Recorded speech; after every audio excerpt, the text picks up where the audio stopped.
already had 4 amazing lectures by Robert May, Richard Kane, Hagit Borea, and Howard Lasnik, which you can also view on YouTube.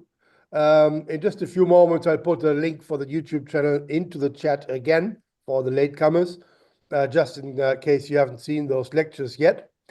And I will just briefly close with a few housekeeping matters. Please turn your cameras on so we can see your friendly faces. Keep yourself muted unless you're asking a question. We're saving all questions until after the presentation. And lastly, if possible, keep discussions in the chat to a minimum so as to not distract the speaker and the audience too much. So thank you for your attention. Welcome, everyone. And now Lydia will introduce Professor Robert Freidin. Yes, hello everybody, and I wanted to tell you I did find the button finally, and so the YouTube is running as well. So welcome the YouTubers also. We had a minute of a pause looking for the button there. Anyway, it's my great pleasure to introduce our today's speaker, Bob Freidin, who is a professor of linguistics emeritus at Princeton University, and also a courtesy faculty member at the School of Writing, Literature, and Film at Oregon State University.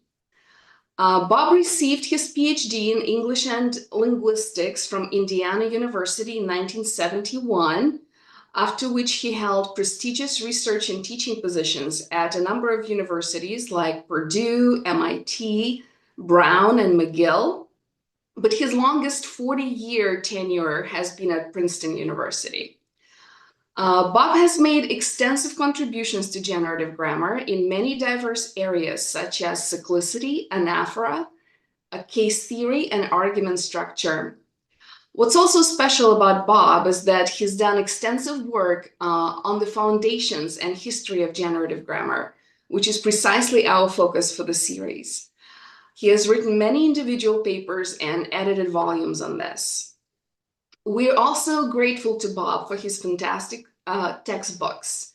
If you remember, of course, the famous Foundations of Generative Syntax textbook from '92, and more recent textbooks, the Syntax Basic Concepts and Applications from 2012, and also Adventures in English Syntax in 2020.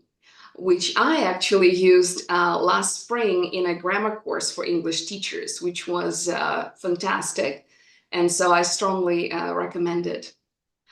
Right now, Bob is the editor for the Cambridge book series, Elements in Generative Syntax.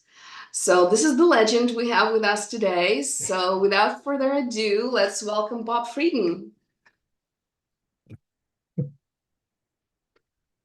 Thank you, everyone. Can you hear me? Yes. Okay, great. First, I want to thank Lydia and Cleanthes for inviting me to this wonderful series and giving me an opportunity to speak on a subject that's been of great interest throughout my entire career. I'm going to start with something about when I was a postdoc at MIT in the late 70s. Chomsky in classes would constantly be saying, linguistics is like physics. And I don't know, well, we'll see about that. But it led me to look at physics and physicists. And I read something in Feynman where he said in his physics lectures, he said that if by some cataclysm, all human knowledge was lost, that if there was one sentence that could be retained, that would be that all matter is made up of atoms. And from that, with a little imagination, we could reconstruct our knowledge. Well, in the case of linguistics, I want to propose that Chomsky's definition of syntax in syntactic structures is exactly that. Syntax is the study of the principles and processes by which sentences are constructed in particular languages. Basically, this encapsulates the generative revolution. And I didn't come. Hold on, Bob. I think you're already going with the handout, but you haven't shared it yet. So how can you Sorry. share your handout? Okay. I thought that was an intro before the handout, but this is right. starting to be the handout. Right. And we can put the handout in chat one more time for you all. Okay. All right, so there's the handout. Let's all right, let's go back. The point I want to make about this sentence is basically it encapsulates the generative revolution. And if you look at it, it applied in the beginning, even actually in LSLT, and it applies in the latest work of anybody who's working in generative grammar. So it is, it's the generative revolution in one sentence. And in fact, it shows us that it's a scientific revolution because all we have to do is look at two. Natural science is the study of the principles and processes that animate the physical world. What was amazing to me was I didn't realize this until around 2020, when I did a review article on the 60th anniversary edition of Syntactic Structures. And I had read Syntactic Structures several times. The first time was in the summer of 1967 as a graduate student in English at Indiana University.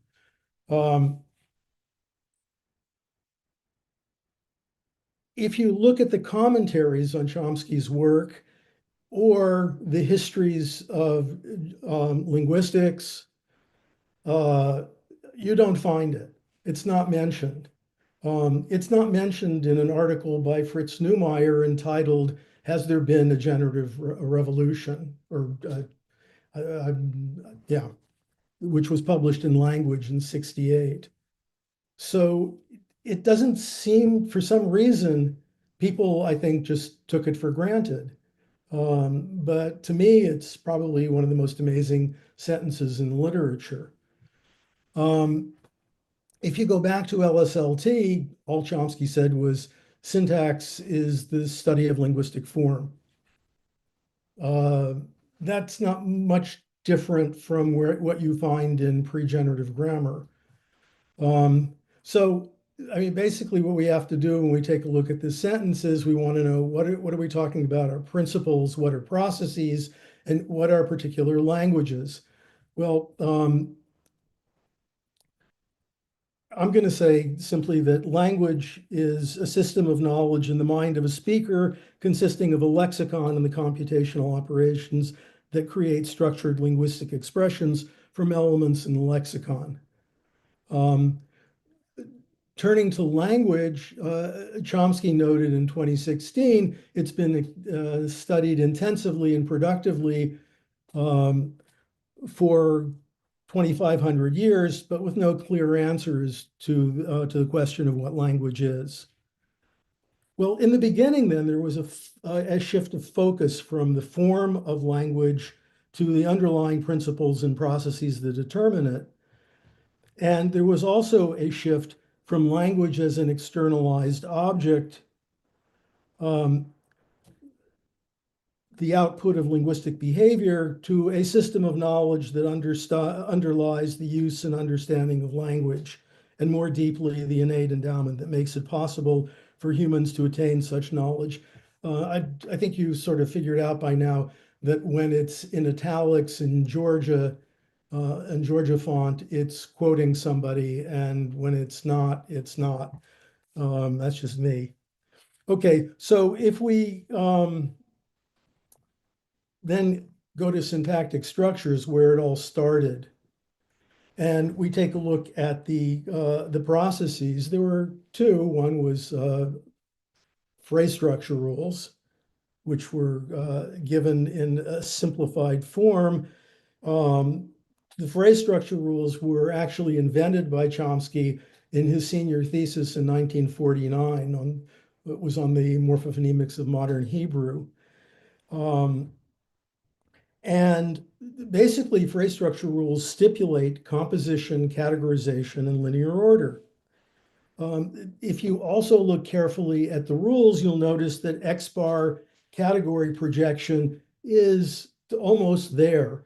So you have NP rewriting as N singular, which rewrites as a noun, and you have VP rewriting as verb, rewriting as V.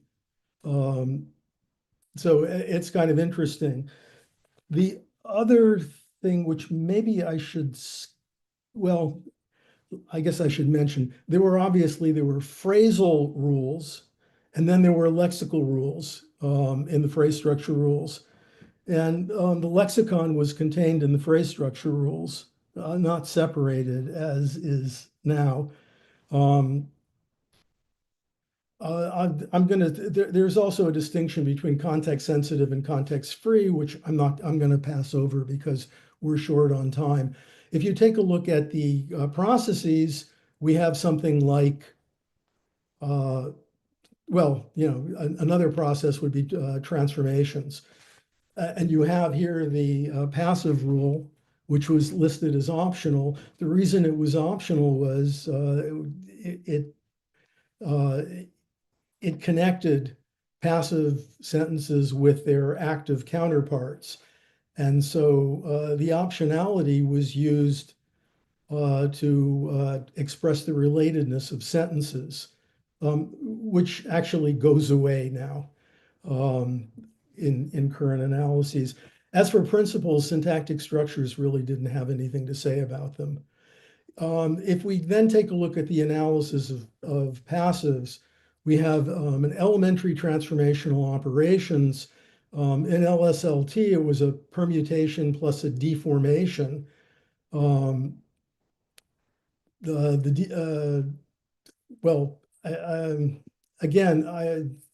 for the sake of time, and I'm not going to go through this, you can take a look at it. What happens, of course, is when we hit aspects, all of a sudden, there are no permutations. There are elementary operations, substitution, deletion, and adjunction.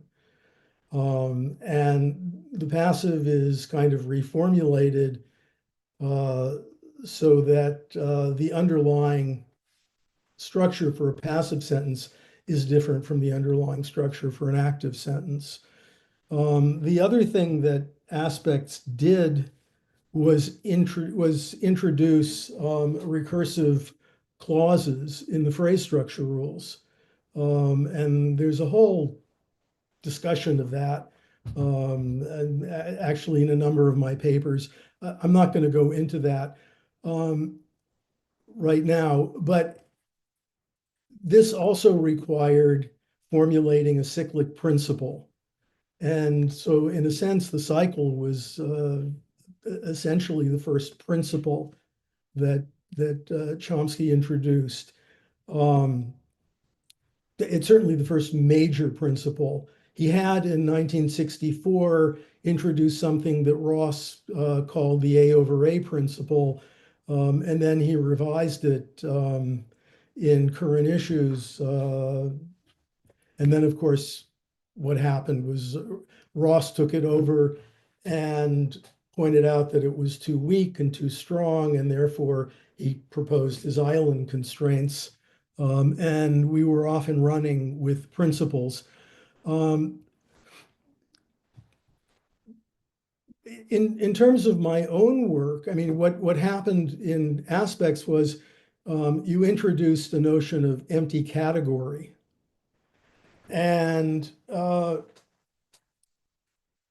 the empty categories were actually used in different ways in Jackendorf's dissertation and Emmons's dissertation. And that's what I was interested in, when I was a graduate student working on my own dissertation. I thought, well, I came to the conclusion that these were incompatible, but I thought that they were both sort of on the right track. And what we needed to do was to have an integrated theory of these empty categories, which led me to the idea that there were no empty categories and that Emmons's structure-preserving transformations, which were filtered by the phrase structure rules of the base, could simply be produced by the phrase structure rules of the base and never mind the transformations. Now,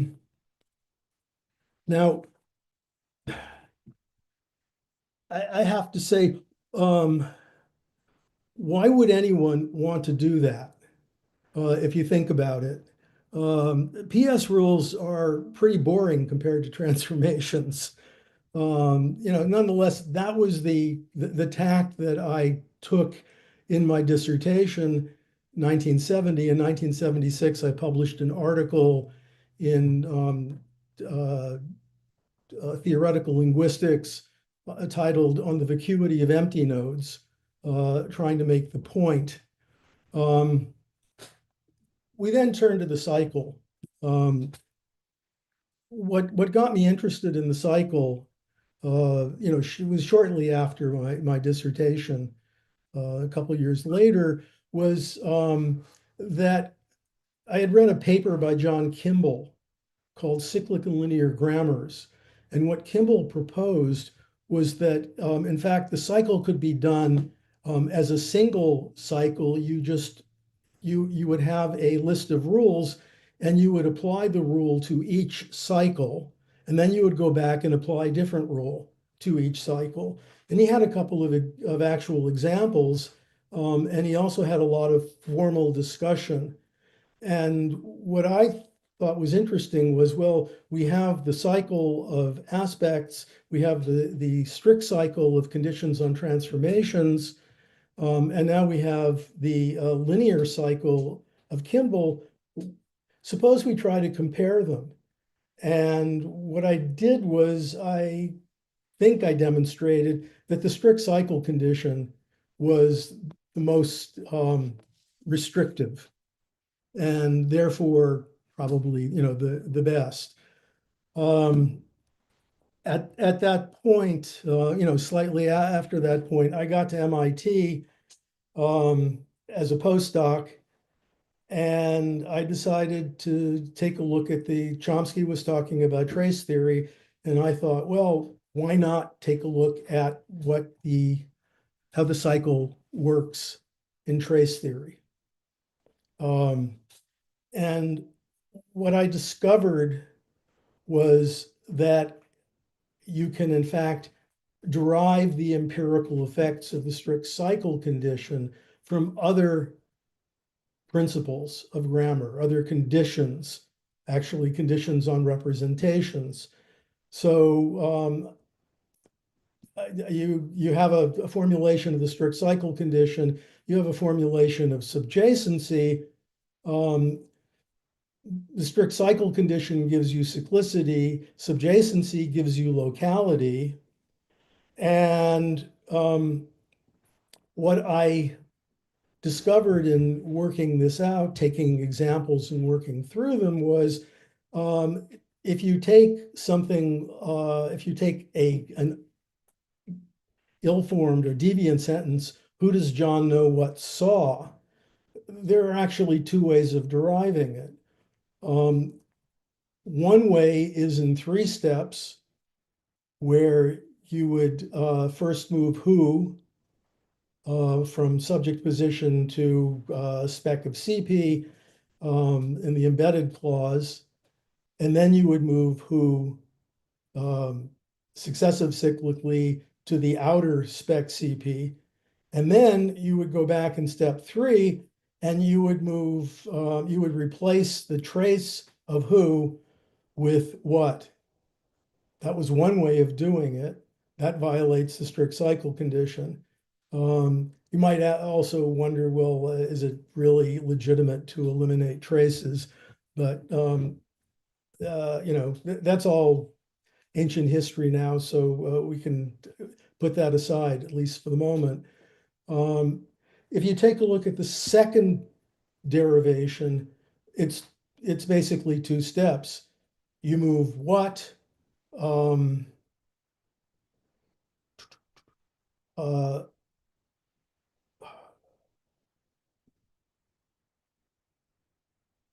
Yeah,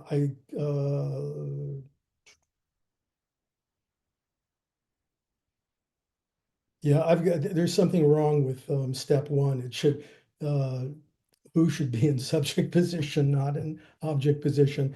But in any case, what you're doing is you're moving what in the first cycle, and then you're moving who in the second, and that violates only subjacency.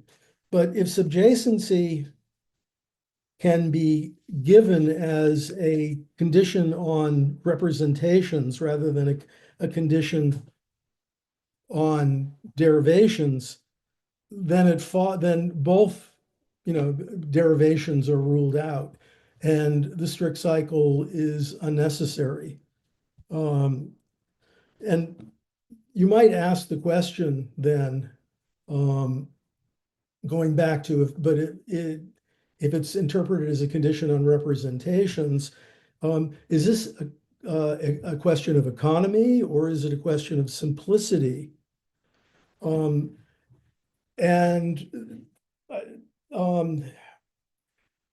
around the same time, Chomsky had written on binding. And as we know, that was an interesting paper that led to a lot of fruitful work by a number of people, including Richie Kane. And Howard and I spent a long time discussing the paper, taking it apart, seeing how we could restructure it, how we could find empirical evidence for doing it one way or another way. And it resulted in this paper on disjoint reference and WH trace, which we published in '81, which then connected this whole discussion to binding theory. And the paper also comments on the interpretation of the strict cycle condition as a condition on representations. To extend the strict cycle condition then to NP movement, you needed something more. My work on my dissertation made me suspicious of thematic relations, what are now called theta roles, or the theta role analysis, and here's why.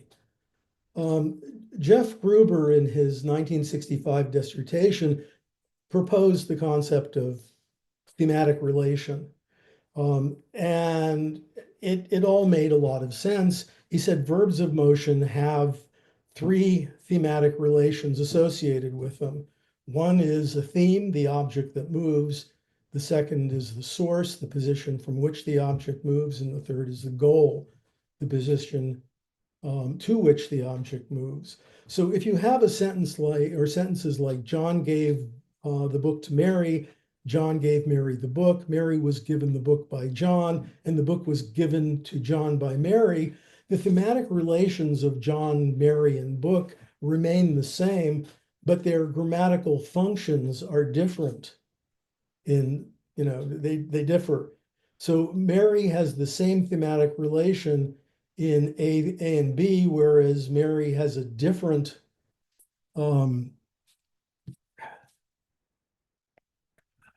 sorry, I can't see my screen. There's a different grammatical relation in A through C.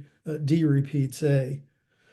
But Gruber's definition of theme does not work for the predicates of location like stand and cling. Thus, he defines theme for this class as subject, where the latter refers to the syntactic, not semantic function. And Jackendorf tried to extend Gruber's thematic relations. I criticized the extension in my review of his '72 book. And instead, what I did then, to get back to the cycle or the strict cycle and violations via NP movement, I proposed some constraints. One I called functional uniqueness, that a sentence has a sentence SI. In a sentence SI, no lexical NP may fill more than one argument position for any given predicate in the logical form of SI. Okay. I actually had a footnote on that in the paper where I suggested, I mean, this would rule out, for example, the movement analysis of control. But I had a footnote in the paper where I suggested that maybe it's that no predicate can assign more than one argument to an NP, which would then make it possible to say that John persuaded Bill to leave, that Bill is actually assigned two theta roles, one by persuade and one by leave. Again, I won't, I'll leave that for the moment. The other one I called functional relatedness. And I said that each lexical NP with non-null semantic content has to fill some argument position in the logical form of SI. There was a footnote in my passives paper of 75 where I actually had another part of the theta criterion, which basically said that that you can't assign a semantic function to two non-conjoined arguments, basically. I give you the example there. Chomsky took actually sort of recast these functional relatedness and functional uniqueness, and also what you could call unique assignment as the theta criterion. And he says that the theta criterion in his latest formulation in the element on merge in the series, theta theory requires an isomorphism between theta roles and arguments. Every theta role must be assigned to one, but only one argument, and every argument must receive one, but only one theta role. What's missing then is the non-assignment of a theta role, which Chomsky, I believe, credited to Jim Higginbotham.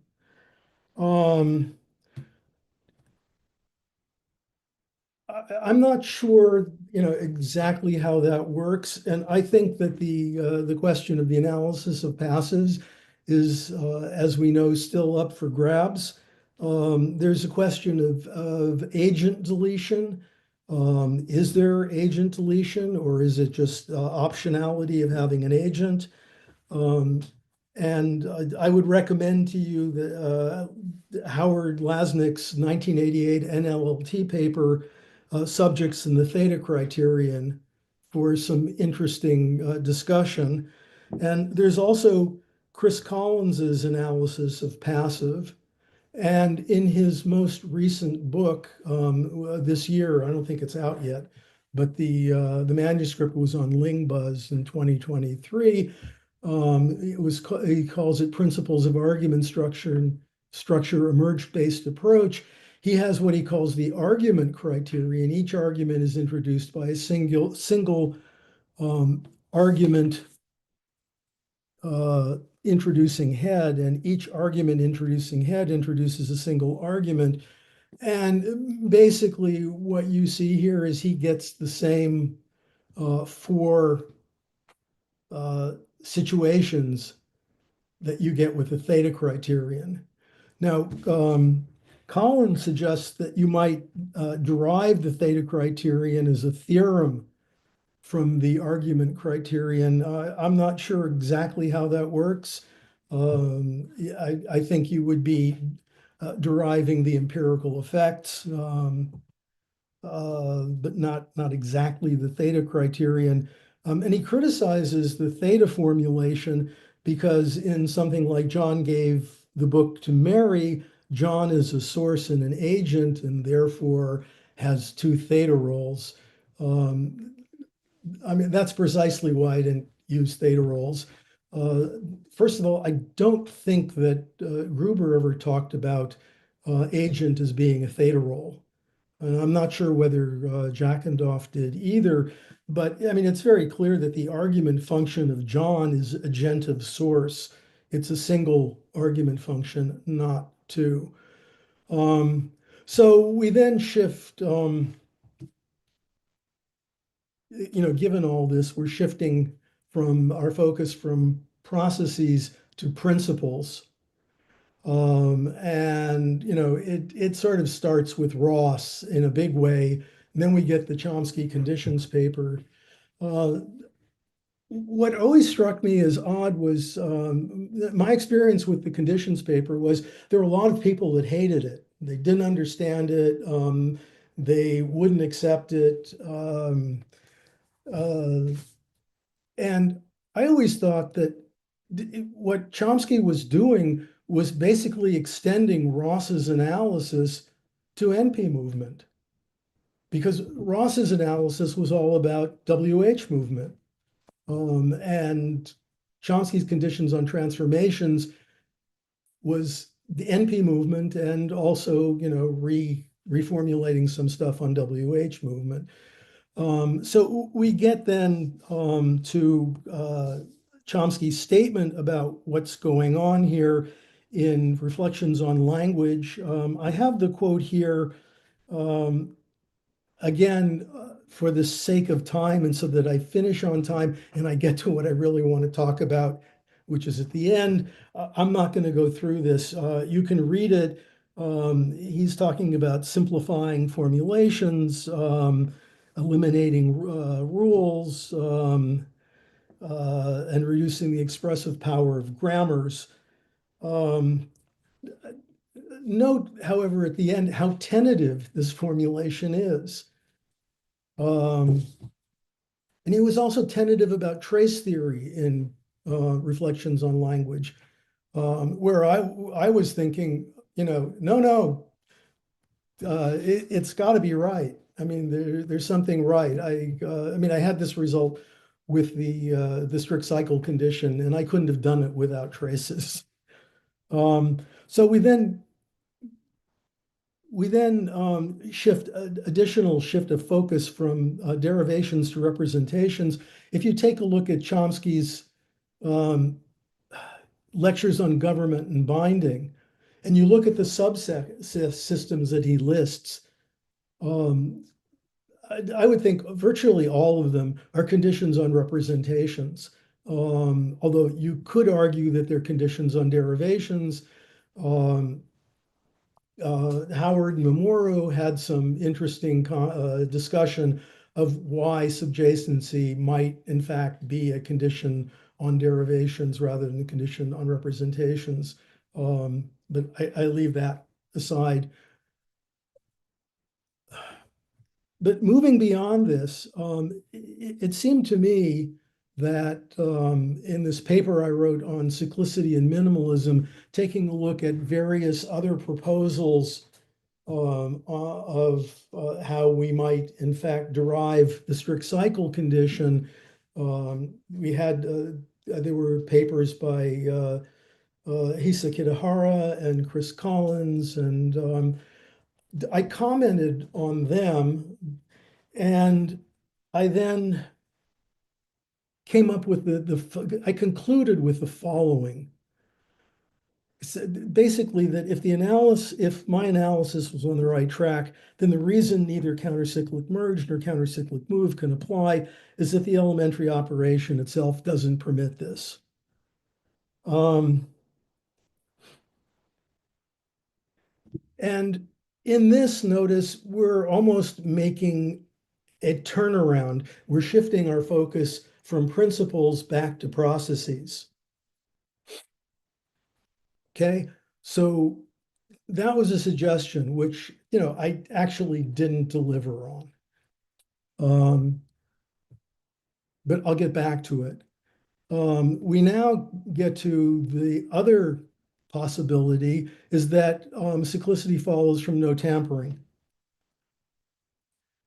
So in minimalist inquiries, where in fact the first official formulation of the strong minimalist thesis, as the strong minimalist thesis was formulated,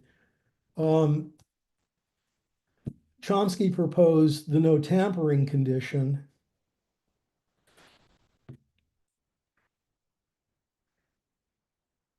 All right, so we're now on page 8. I'm going to skip then to 3 factors where it's in some ways much clearer. He says it's a property of a natural property of efficient computation. It has a claim to extra linguistic generality. The operations forming complex expressions should consist of no more than a rearrangement of objects to which they apply, not modifying them internally by deletion or insertion of new elements. Sharply reduces the computational load. Notice that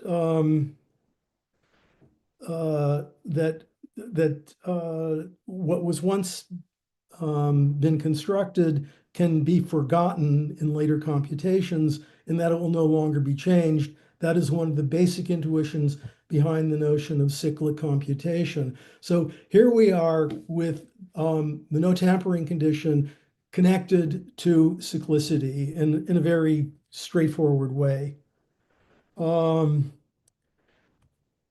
Interestingly, he says that the EST Y models and other approaches violate this condition extent, resorting to bar levels, traces, indices, and other devices which modify given objects.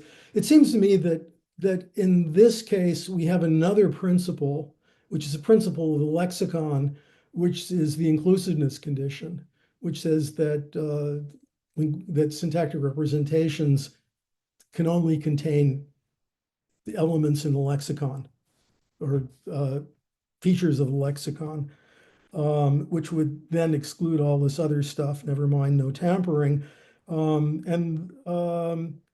He then raises the question, he says, is whether all of this technology is eliminable and the empirical facts susceptible to a principled explanation. Well, principled explanation becomes a kind of mantra for Chomsky. There's even a paper entitled Principal Explanation. Well, we move on to 2017, where I wrote another paper on the cycle, in which I more or less stated that the no tampering condition gives you both strict cyclicity and structure preservation. And so, I mean, we're back to these ideas that Emmons was talking about in 1970. And basically, what you get is that if you have structure preservation, you get strict cyclicity. Now, of course, structure preservation is slightly different from the way Emmons talked about it, but it's more or less in the same ballpark.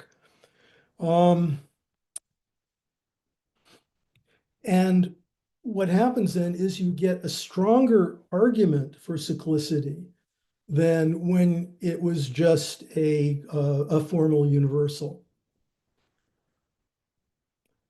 Okay, so in effect, what we're doing is we're moving from principles to third factor conditions, which is, was also an interesting idea.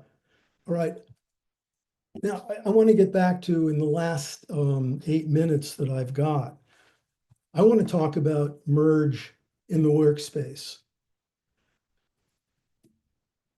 Okay, originally, when I was working with Chomsky on editing his UCLA lectures, was thinking Well, yeah, the workspace, of course, it's what everybody assumes. There's nothing special about it, just making explicit what's generally assumed. Okay, um, I think that's wrong now, and I'll try to convince you of it in exactly, in the 8 minutes that are. If you take merge as an operation that forms a set,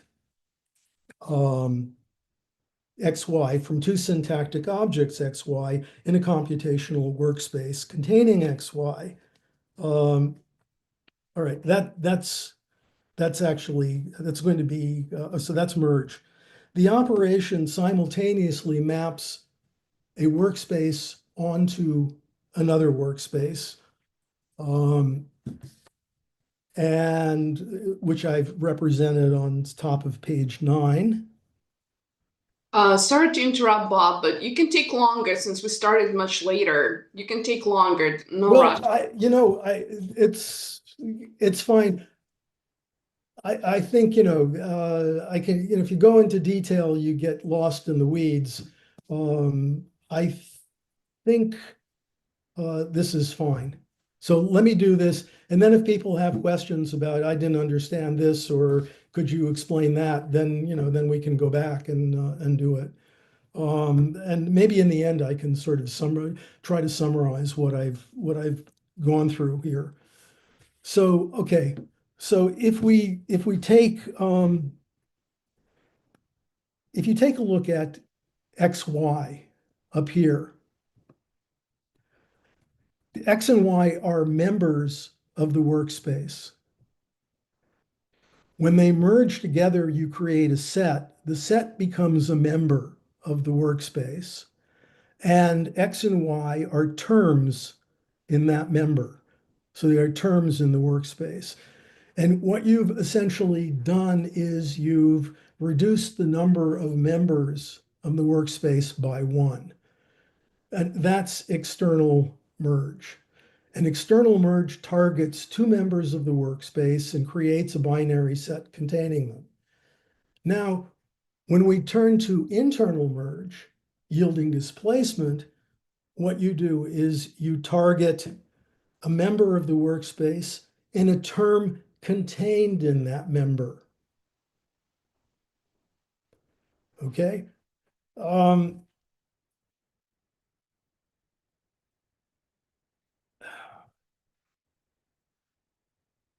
Well, let me go on and I'll come back to this. So if you take something like a workspace where you have was borrowed the book by the student in exactly that form, and you target the book, so you target the member, and then you target the book inside the member, and then you merge the book, the term with the member, then you wind up with the book was borrowed the book by the student, which gives us the passive. So internal merge leaves the number of members of the workspace unchanged. So here's the proposal. I mean, it seems to me that it's important to make distinctions between members and terms. So I'm going to say that, obviously merge is a binary operation, but I think there's a binary target restriction on merge. Merge targets exactly 2 elements in the workspace. So it can target 2 members and you get external merge, or it can target a member and a term contained in that member. That's internal merge. And therefore, merge can target at most 1 term in the workspace. Violations of BTS would be targeting a member and a term in another member in the workspace, or targeting 2 terms in the workspace, either in different members or in the same member. And I think that BTS rules out parallel merge, late merge, and sidewards movement. BTS guarantees strict cyclicity. I've written about this in a recent paper, which is forthcoming, I hope. And notice that what we've got now is a shift in focus from principles back to processes.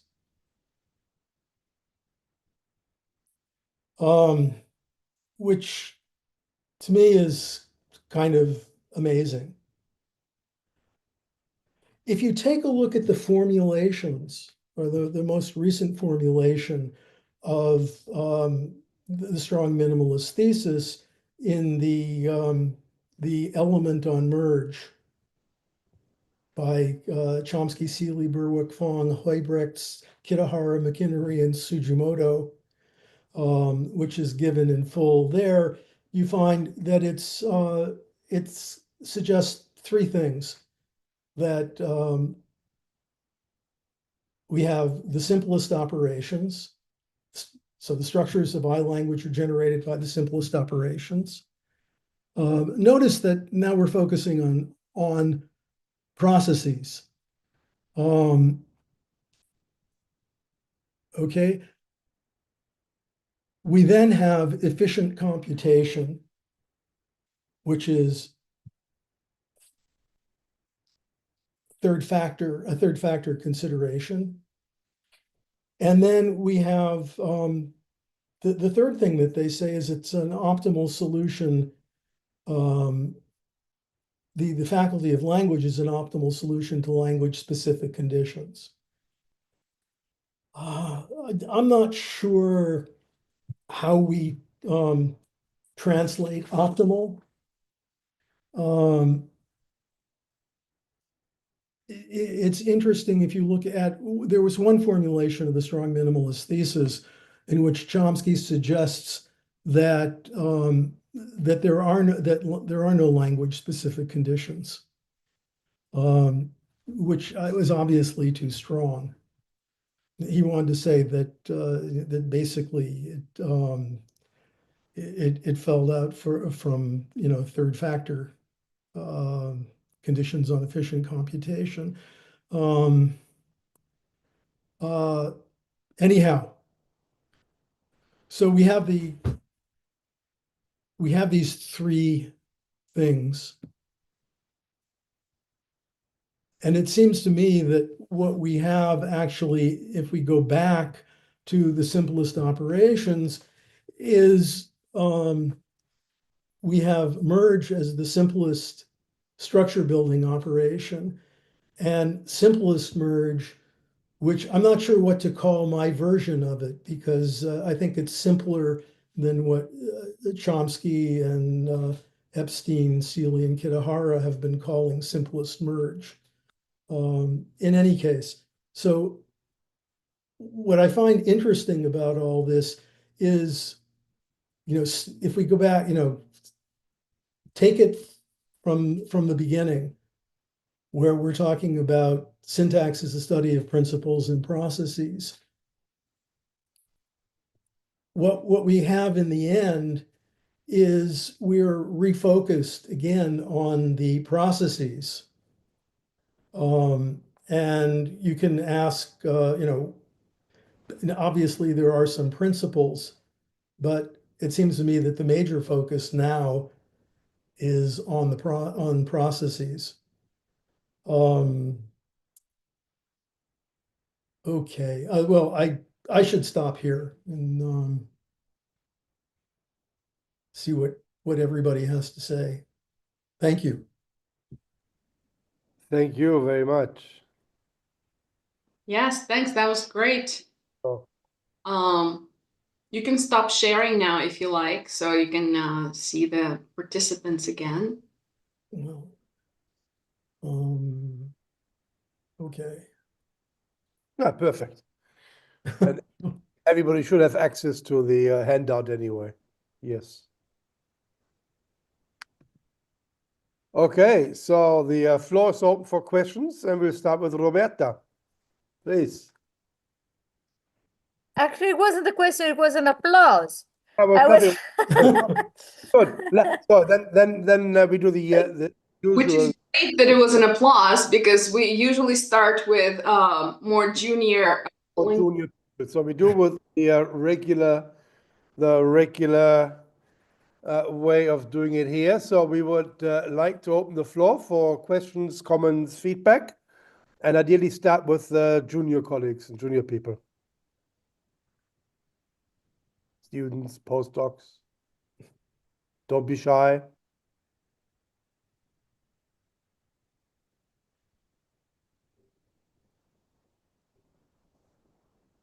Yes. So I thank you very much for your very fruitful talk, and then go back to the history. I may have a specific question concerning some maybe on the surface counter-cyclic operations, like in Chinese we have a lot of use of resumptive pronoun, and I think in some sense it violates the cyclic strict cyclic condition, and I may wonder that in this case, how does the syntax system sanction this kind of operation? Okay.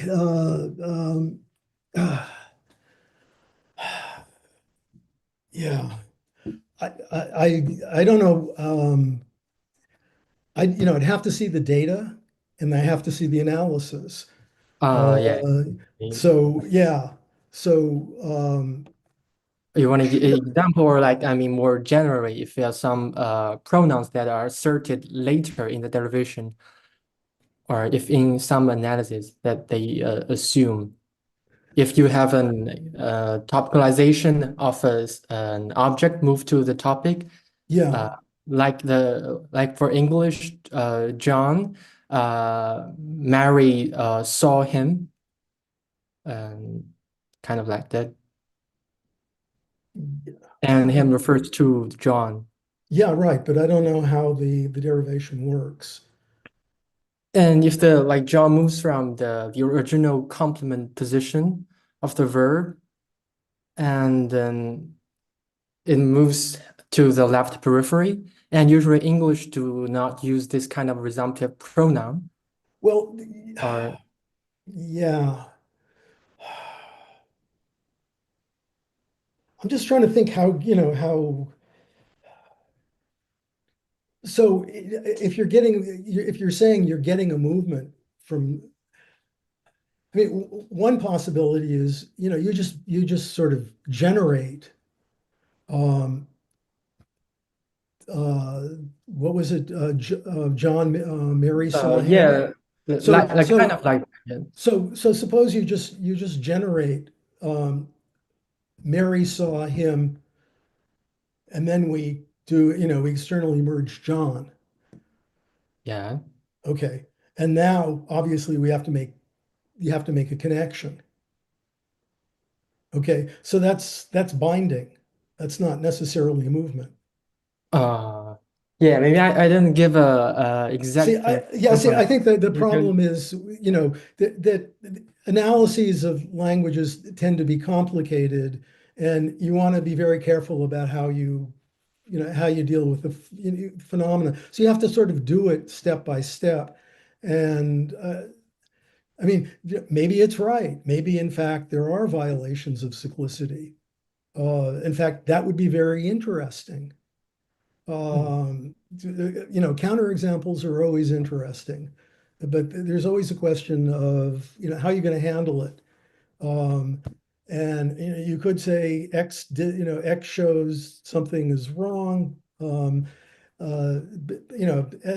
As Chomsky used to point out, you can't disprove a theory by yeah, exactly. with an empirical example. You can only disprove it by having another better theory. Yeah, Yeah, okay, got it. Thank you. sure. Thank you. Okay. Anybody else? And if you're too shy, sure, you may put your question in the chat, and we can read it aloud. But if you have a question or comment, please feel free to raise your hand if you're a junior. The seniors can wait a little bit longer. I have a question for people then. How many of you found the presentation clear? Oh, absolutely. Well, It was clear and it was spot on in the spirit of reflections because you talked about the things that you were part of from the very beginning and are still contributing to. So that's great. yeah. Yeah. But I'm looking for people to comment or question. And if the juniors are too shy, then sure, let's open the floor to everybody. Anyone with a question or comment, please raise your hand. Yes, Howard. Yeah, first I wanted to thank Bob for another of his fascinating journeys through the history of transformational generative grammar.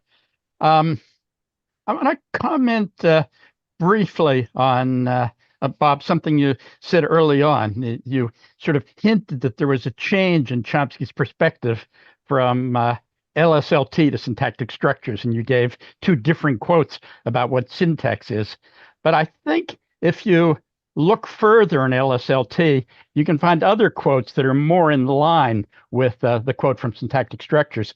So, for example, on page 1 of the original preface of LSLT, Chomsky said, "The goal of syntactic study is to show that the complexity of natural language, which appears superficially to be formidable, can be analyzed into simple components.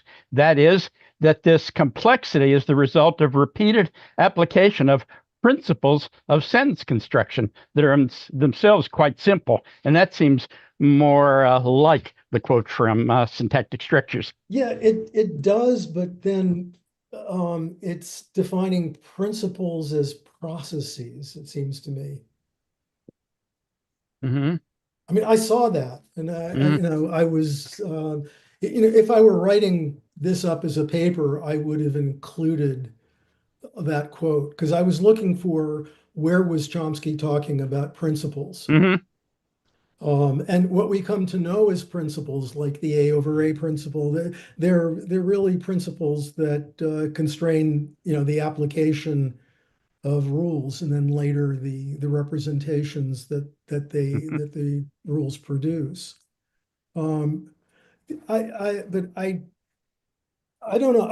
I just thought that the fact that Chomsky he defines syntax in LSLT as he did, and then in syntactic structures. So the study of linguistic form. I don't think that there'd be any disagreement by any of the structuralists. Mm-hmm. It's not, I don't know, it's not revolutionary. I mean, it's not, like I said, there's just seems to me to be something revolutionary about Chomsky's definition in syntactic structures, which, by the way, he never repeated. And for me, I would say, you start with that at the beginning of everything, each thing that you do. Mm-hmm. That's what you're starting with. I mean, that's your perspective. And, I think, this idea that, for Chomsky's always changing his mind, hasn't changed his mind. That this still holds. We're still talking about principles and processes. Yeah. Thanks, Howard. I have a question. Hi, Bob. Who's this? Jay Kaiser. Yes. I'm sorry, Jay. We have a question from a junior colleague. Oh, go ahead. Like Alicia to either ask your question or I can read it if you prefer. Okay, I can ask here. Good. Hi, Professor. Thanks for the introduction. I wonder what do you think about lexical integrity and this relation to strong minimalist thesis, and possibly related topics. So to what extent do you think lexicon has its own integrity or autonomy? Thanks.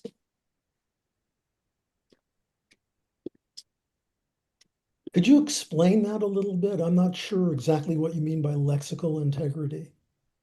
So there's a theory saying that lexicon has its own, like you cannot, like boundaries, once it's formed, you cannot change its meaning. Yeah. Look, what I can say about the lexicon is if you look at the history in generative grammar, I mean, the lexicon was in the beginning stuffed into phrase structure rules. And as a result, which I didn't get around to talking about, the phrase structure rules had to be context sensitive. And if you look at the phrase structure rules in LSLT, or you look a transformational approach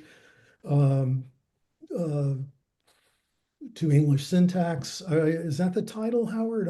I forget the Texas conference paper. I think a transformational approach to syntax. Oh, Yeah. okay. Yeah. All right. You have these very complicated phrase structure rules with,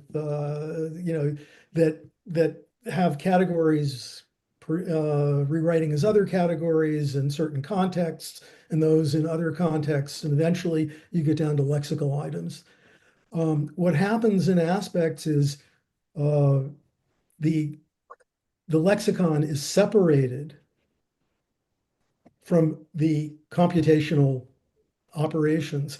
I'd like to say computational system, but there's some ambiguity about that. Is the computational system the lexicon and the computational operations, including the conditions on their on derivations and representations, or is the computational system just those operations and the lexicon is separate? I don't know. But I keep thinking, a lot of stuff is just sort of swept into the lexicon, and I don't think it's so simple. I think the lexicon is a very interesting area to study. There's a lot of questions about how it works. There's a huge mystery as to how it is acquired, and so on. So, I don't think I've answered your question, but I think what I'm suggesting is it's something to look at. Thank you very much. I have an example, like in English, we have bracketing paradox. In the noun phrases, you can see that there's some boundaries between syntax and lexicon. Sometimes syntax cannot instruct the lexicon meaning. I'm not sure I understand. Like beautiful dancer, we can have two meanings. One is the dancer dances beautifully, and the other is the dancer is very beautiful. So we can see beautiful. Wait a minute. Beautiful dancer. Oh, I see. Beautiful dancer. Paradox. Yes. Yeah, that's interesting.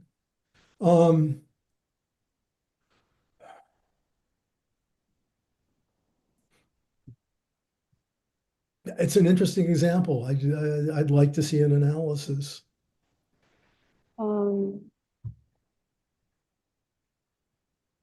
If I remember correctly, sorry to interrupt. If I remember correctly, Richard Lawson has published some work about beautiful dancer, and I don't remember it some time ago. So if you go to his website, you will be able to find that paper.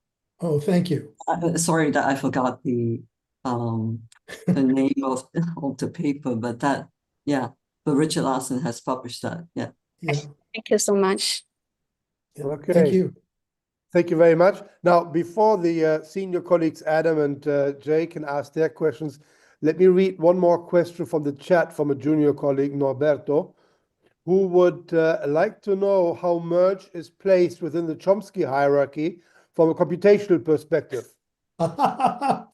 Wouldn't it place or I languages within the range of Turing languages or outside context-free range? Okay, the Chomsky hierarchy was a proposal about that connected different sorts of phrase structure grammar to automata. Transformational grammar never really fit in there. And in fact, one of the reasons why I originally thought maybe it might be a good idea to eliminate structure preserving transformations was that it seemed like transformations were a very powerful descriptive device. And obviously we needed phrase structure rules. So maybe we didn't actually need transformations. Maybe we could do it all with phrase structure rules. It was wrong. Okay. I don't know that merge is not a phrase structure grammar. I mean, if anything, it's a kind of transformational grammar. So it doesn't correlate with the Chomsky hierarchy, I don't think. I mean, unless, Howard, do you disagree? No, I think that's fair. And you're certainly right that merge classically would have been a transformation, what Chomsky called a generalized transformation in his early work. Yeah. Yeah. Okay, good. Yeah. By the way, it also occurred to me, look, if you're looking at the history, Chomsky had generalized transformations. Okay, it's the second part of the section in the appendix on transformations. The generalized transformations that took two phrase markers and put them together in some way. Okay, he got rid of those.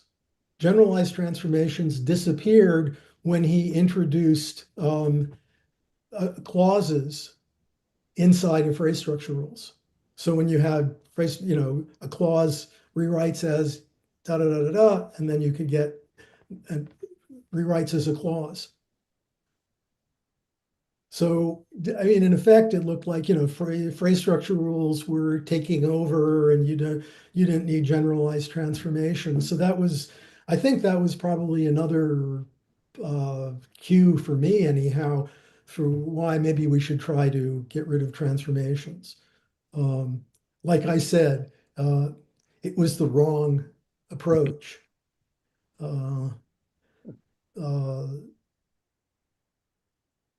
But yeah, in any case, it was interesting to see how far you could push it and what you would get. All right, Norberto says, thank you. And if you can think of any response, I'll read it later. By the way, Neil Myler posted a link to the Larson paper that Candice referred to. Oh, great. All in the chat. And let's have Jay next and then Adam, please. Thank you. Jay, go ahead. Bob, that was really interesting. The final part of the talk where you sort of clarified the possibilities within merge. And that I have to do some thinking about. So thank you very much for that. But I wanted to ask a more general question. You asked in the beginning, you asked us, was it clear? And there is something that is not clear. And I thought I'd like to ask you to comment on it. Oh, good. Okay. You were amazed that the shift was from principles to processes. And I wonder if you could say a bit more about that. And here's what I have in mind. Is it your view that the principles and the processes are all language specific?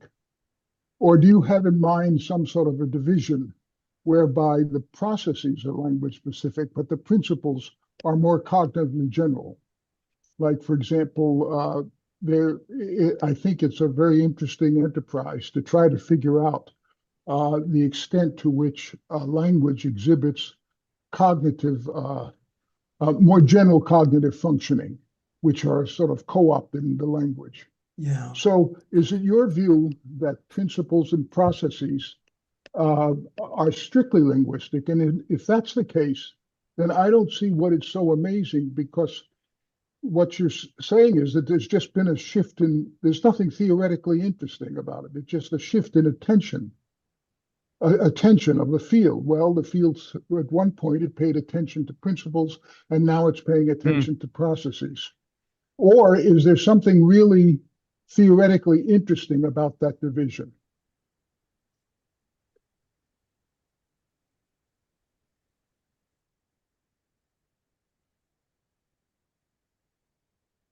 Okay. That's okay. It's a good question. All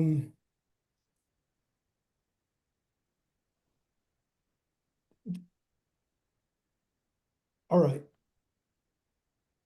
It seems to me that obviously there are principles that are distinct from processes.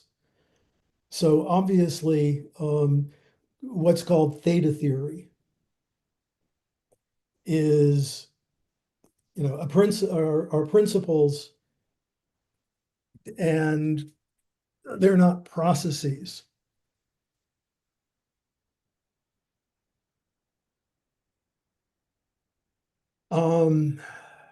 And they are, again, clearly conditions on representations.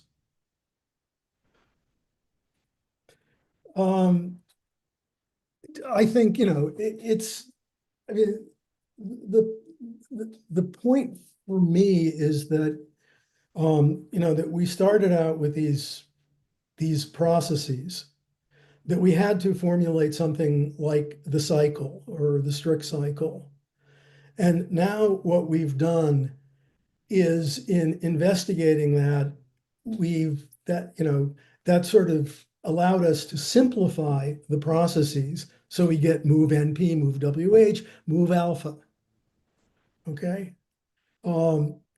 Then we discover, there are no phrase structure rules. Chomsky announced that in class in September of 1979.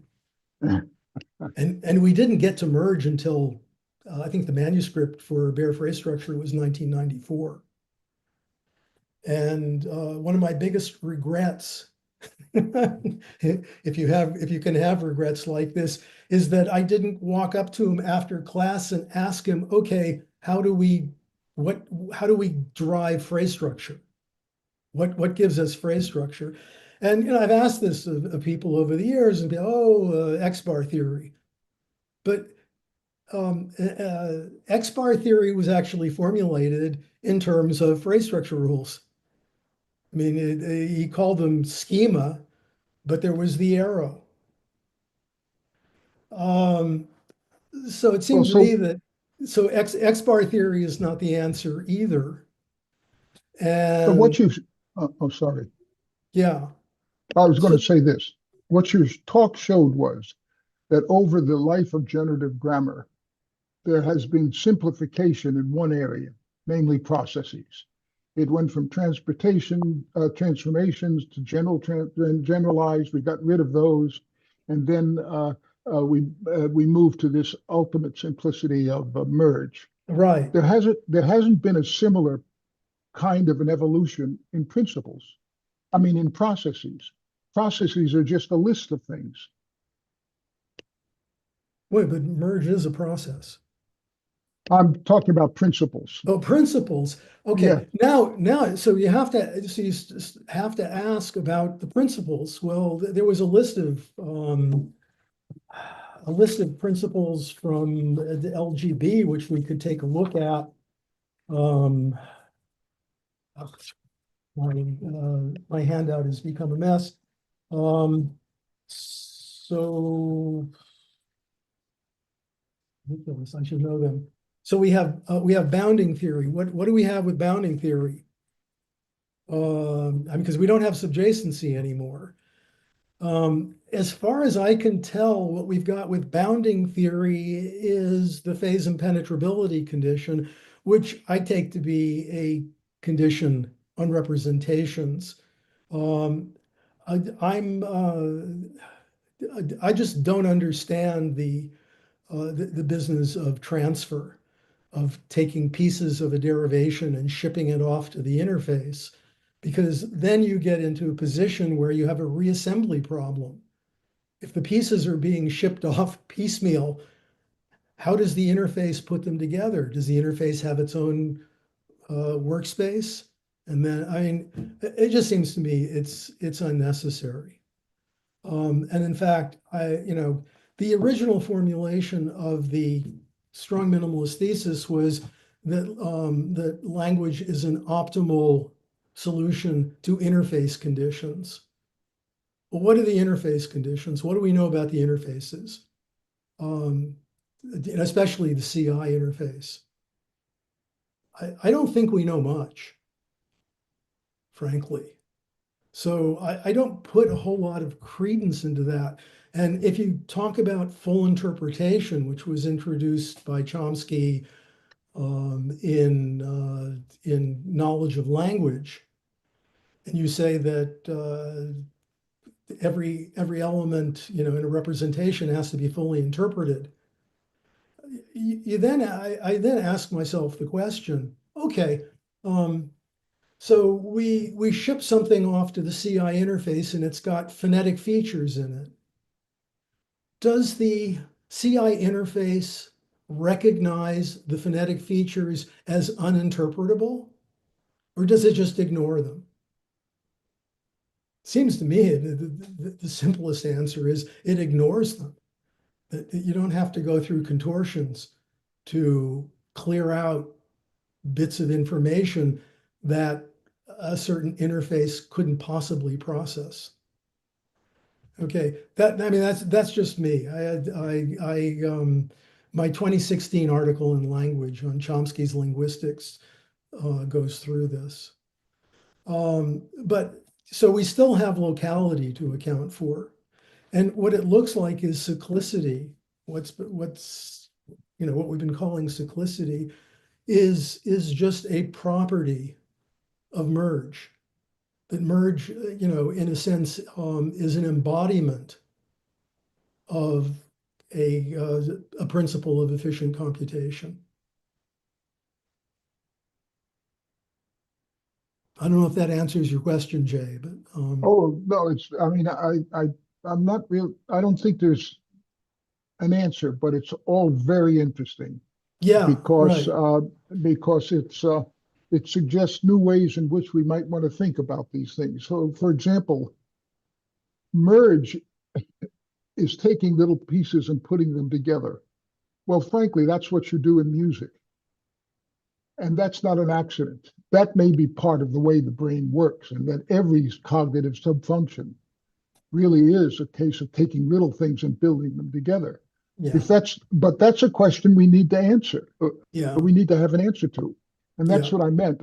I was wondering whether principles and processes are sui generis to language, or whether they're part of the larger cognitive environment in which the brain operates. Well, I mean, that's interesting. We need, but you need a demonstration.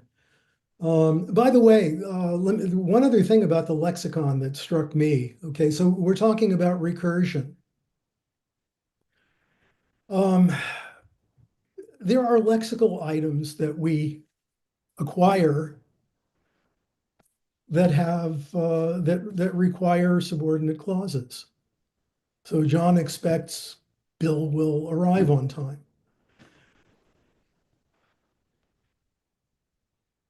It seems to me that you wouldn't have you acquire recursion first, and then you get a lexical item. It seems to me that the recursion in some sense is built into the lexical items. And so there's some interplay here. that's going on that I'm not completely sure of. But it seems to me it's worth looking at more carefully. Okay, Yeah, Adam Kowski has been waiting patiently for so long. So if it's okay, Adam, please go ahead. And then we've Yeah, got Howard. I had two questions, but in the interest of time, just one. It's related to the binary target restriction. Can you hear me well? Yeah, sure. Yeah, okay.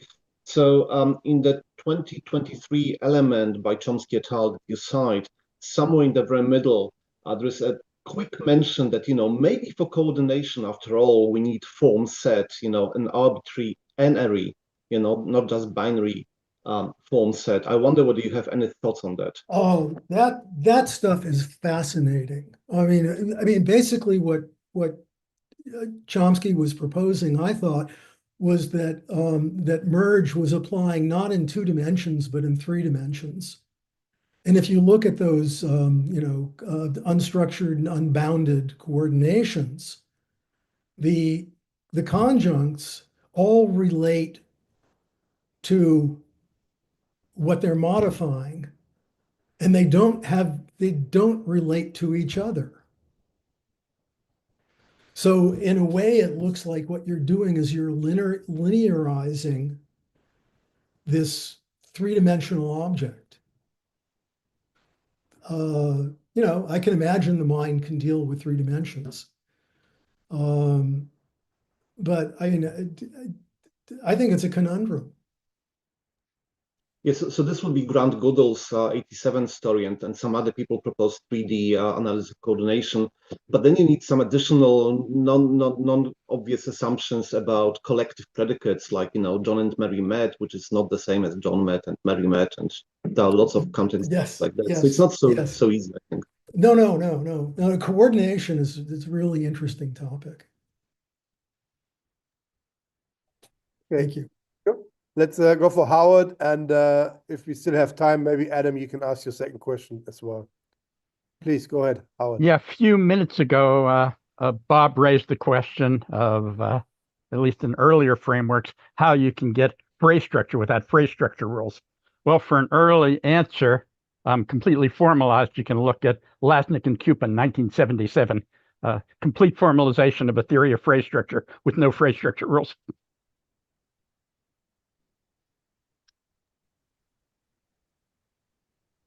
Okay.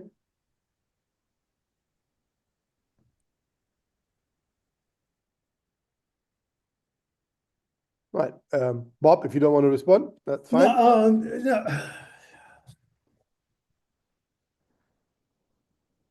I guess what you guys were talking about,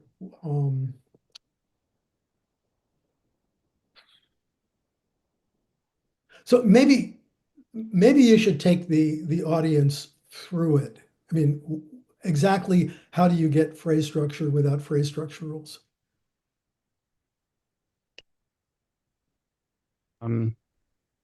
We basically followed Chomsky in that a phrase structure representation, what Chomsky called a phrase marker, is a set, though we had a somewhat simpler notion than Chomsky did in LSLT. Yeah. And then we had, list of terminal and non-terminal symbols. And what a phrase marker potentially was any set of such symbols. And then we had well-formedness conditions on those sets.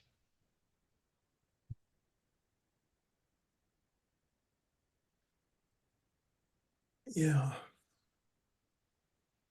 So we didn't have phrase structure rules, we just had set theory. Yeah. But so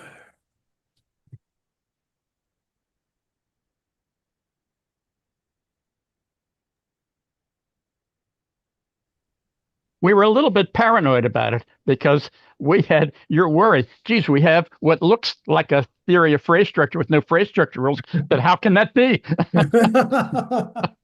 yes. Well, so it would be interesting then to take the Lasnik-Kupin theory of reduced phrase markers and see how that compares to what we have now. It would. Juan Origareca in last couple of years has done some interesting work on exactly that question.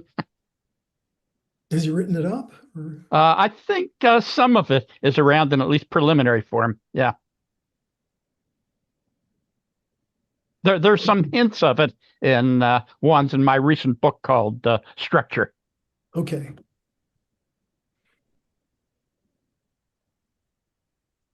Okay.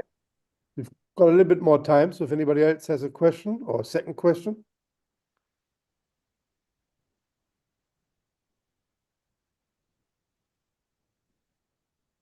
No? Ah, Norbert. Very good. Yes. Okay, thank you for your nice talk. I have a very general question. And what always struck me is the cycle was one of those conditions that sort of was active both in syntax, but also in phonology. And so the famous Chomsky and Halley book. So you thought a lot about cyclicity, Bob. And so at some point you said, cyclicity is a property of merge, right? Yes. And merge sort of is a syntactic notion. Right. Well, it was just, and I also heard you say something about, okay, maybe sort of, third factors come into play, right? And Jay already mentioned sort of the music, right? I mean, it's sort of, concatenating sort of elements. So is there anything, I'm not a phonologist, but is there something in our thinking about the cycle that we can learn from phonology? And of course, I mean, Chomsky and Halley said, phonology is different from syntax. But seriously, when we start thinking about the cycle, and that's always what I liked about the cycle, right? That was one of those conditions that clearly sort of, there was overlap, let's say, between syntax and phonology. Right. So I was just curious, sort of what your thoughts are. Okay. I'm very glad you brought that up because it's something that I left out. In my 2017 paper, this Oxford Encyclopedia online thing, when I wrote it, I noticed that Chomsky gave a motivation for the cycle in syntax, in aspects. But he missed I think he missed the strongest motivation of all. And that was that the cycle in syntax was just a generalization of the cycle in phonology that was discussed in Chomsky-Halley-Lukoff, 1956. Mm-hmm. Yeah. The cycle was there already, and all you had to do was say, not only does it apply to stress rules, but it also applies to syntactic rules, to transformations. And the end of story. Now, of course, pulling everything into merge raises the question, how do we handle the stress cycle? Do we need, a separate principle? Okay. Mm-hmm. The stress phenomena is also interesting from the point of view of linearization. Mm-hmm. Because it seems to me that the stress rules are formulated in terms of linear order. Mm-hmm. And merge isn't going to give you that. Mm-hmm. Exactly. So, we have, some work to do. Yeah, that's why I asked the question. I think here there's sort of an interesting research agenda for phonologists and syntacticians to collaborate, right, and address these important questions. Right? Absolutely. It has long on the research agenda, and I think this would be a wonderful topic. Yeah. But anyway, sort of, thanks for your answer. Oh, sure. Yeah. So, and by the way, I think this suggests that that Ritchie's idea that that you do have linear order is might be right. Yeah. Yeah. Thank you. Yeah. Jay? I'd like to sort of add to this about the cycle in SPE. not only did it apply to stress, but it also applied to compound noun formation. Theater ticket owner, theater ticket office owner, manufacturer, that sort of thing. But that raises an interesting question, because the way it worked, both in stress assignment and also in compound noun formation, was that it gave you the possibility of 5, 6, 7, or really, an infinite number of stress levels. Because each time you went through a cycle, the number would drop 1. So it'd be 1, 2, 3, 1, 3, 4, that sort of thing.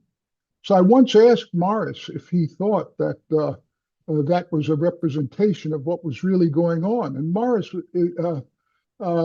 took a very interesting position. He said, we just don't know enough. He actually thought that there might be that many levels of stress.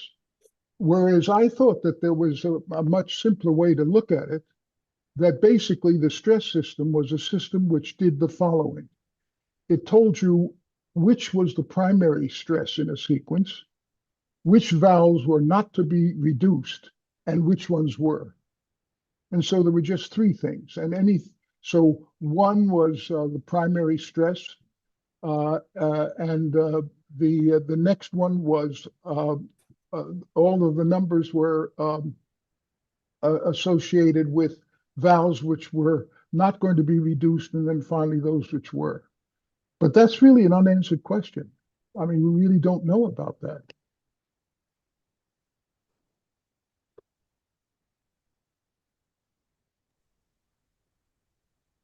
Just an observation. Yeah. Great comments, lots of food for thought, and new research agendas here through the rift. That's great. Yes, so there we go. Lydia has the final word. You have to unmute yourself. Yeah, sorry, I have a quick question. So, Bob, would you say that we no longer need the tempering condition? No tempering condition based on your connecting the cycle with the merge?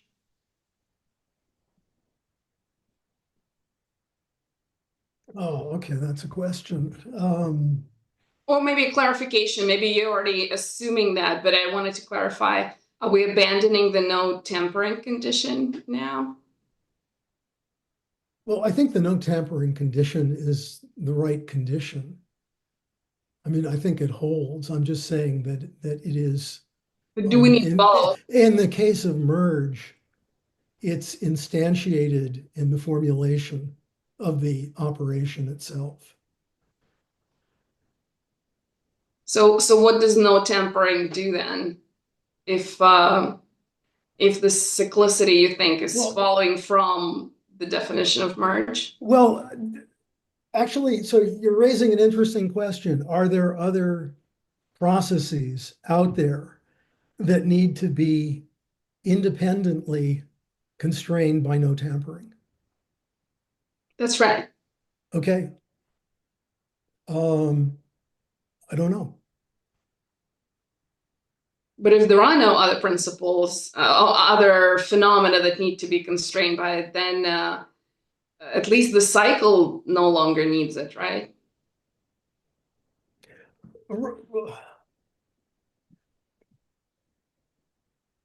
Well, I mean,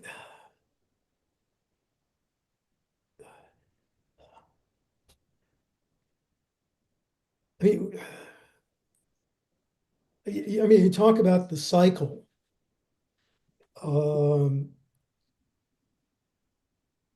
But the cycle now just becomes a property of derivations under merge.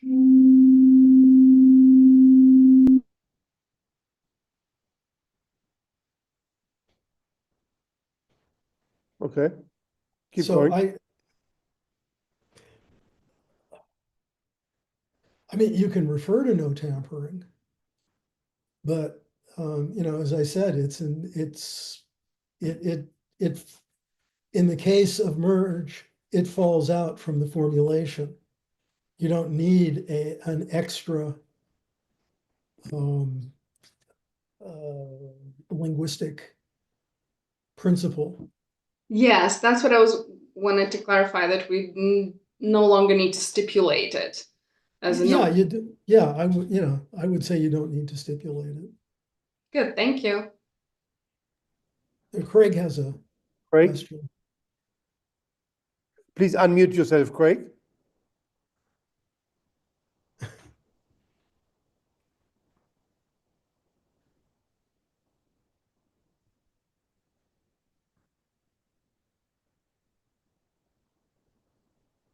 If you hover over your, yeah,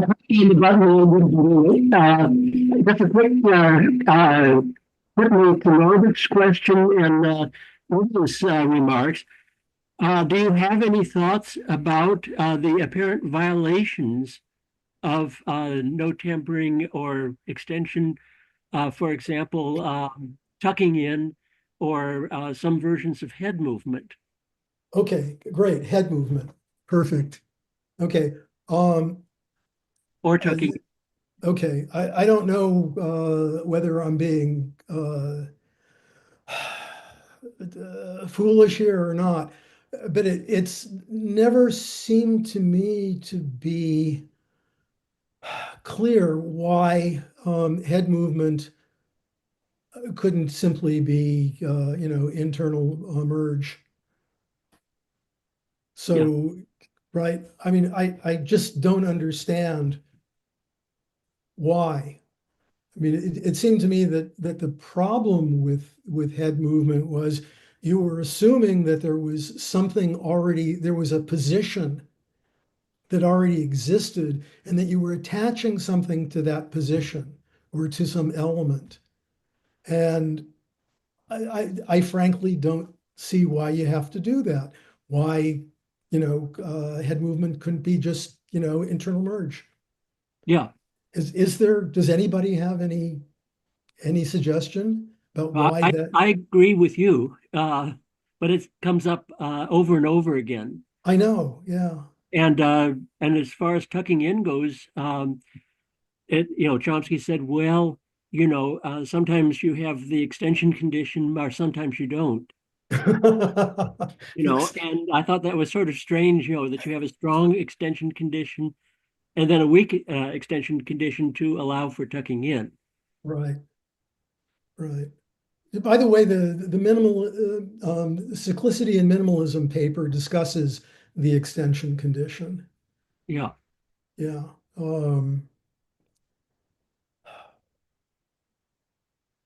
So basically, that just remains a puzzle.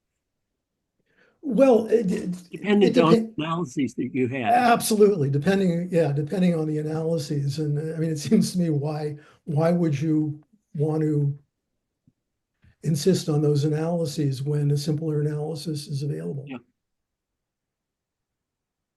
And of course, recently it's been suggested that, in fact, in the case of the head movement, you simply split it off into two different things. The kind that looks like it's violating the extension condition is in the phonology. That's Harizonov and Gribanova. Yeah. And the other kind is in the syntax. Yeah. Yeah. Yeah. So, future research. Yeah, yeah. By the way, Boris Harizonov is writing an element on head movement for the series. So can you say that again? I said Boris Harizonov is writing an element for the Cambridge series on head movement. Right. So excellent. So I'll check. I've been looking at their stuff, so I'll check that out. It's not out yet. I mean, he hasn't turned manuscript in, but okay. So I need to write him. Oh yeah. Okay. Yeah. Okay. Many thanks. Yeah. Great to see you. Yeah. Likewise.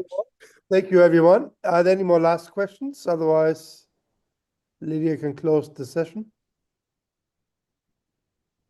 No? Okay. Okay. So I can close now. So thank you, Bob, one more time for a great talk and discussion. Our next talk will be by Adriana Belletti on February 8th at 12 p.m. EST, as usual. And we have a title now. It is Comparative Dimensions in Morphosyntax, Theoretical and Descriptive Insights from Acquisition Studies. So sounds incredibly interesting, and we hope to see you there. All right. Happy Christmas and a good New Year. See you in. Yeah. Bye, reflectionists. Everybody.